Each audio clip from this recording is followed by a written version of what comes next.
You know that feeling when someone starts talking and you just immediately think, wow, that person's a leader. What is that?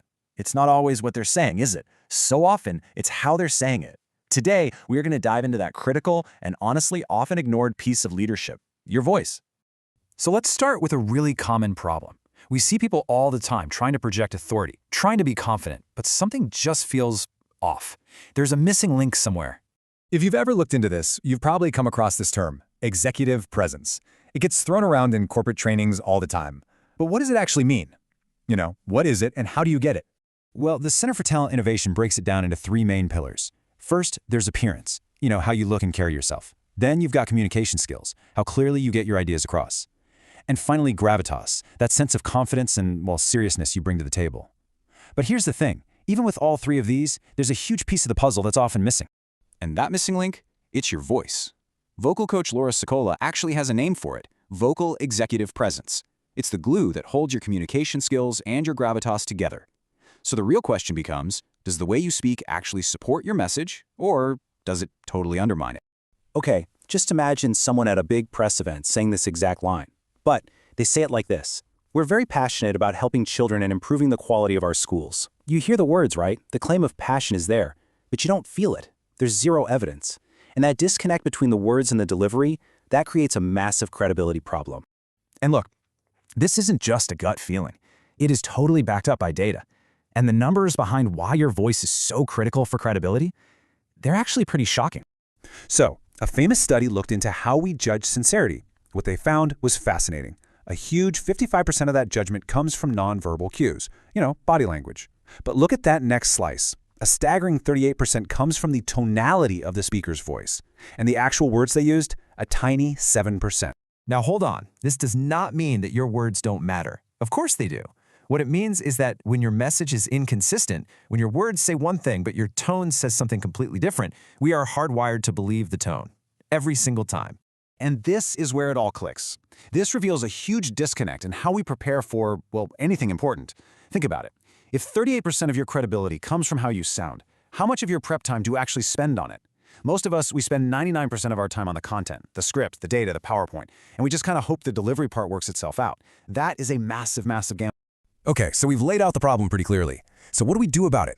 Let's get into some really practical, actionable ways you can start using your voice to sound way more credible and authoritative.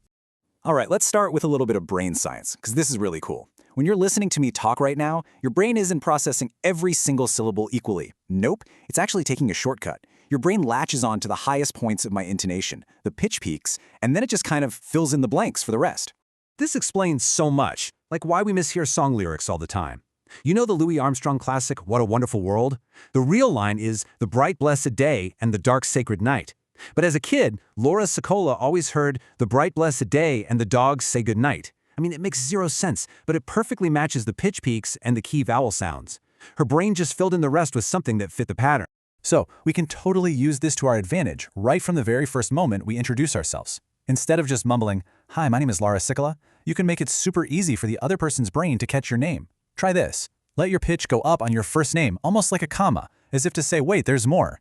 Then pause for just a beat, and then let your pitch fall on your last name, like you're putting a period at the end of the sentence. "Hi, my name is Laura Sicola." It's a small change, but it makes a huge difference. So we see how intonation can be a really powerful tool, but it can also be a weapon you accidentally use against yourself. Let's talk about a super common vocal habit that just absolutely kills your authority. It's called upspeak. And you know what this is? It's when you make a statement of fact, but your voice goes up at the end so it sounds like a question. It makes you sound really insecure, like you're constantly seeking validation for everything you say. See how grating that is? Laura Sicola does not mince words on this one.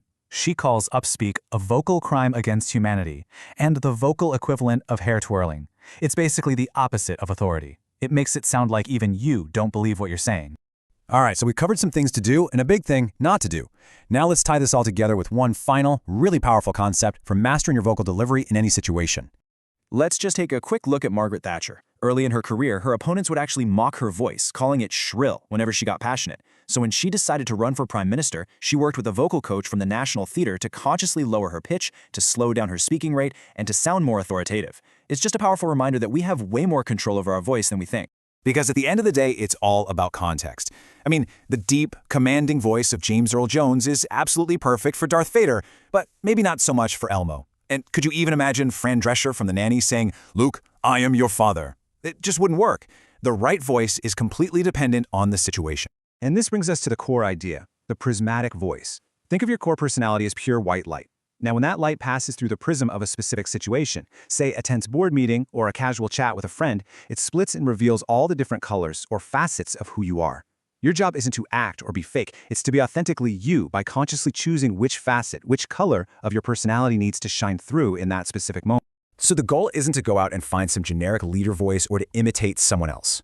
It's about finding and mastering all the different colors within your own voice. So the real question to leave you with is this: what is your authentic sound of leadership?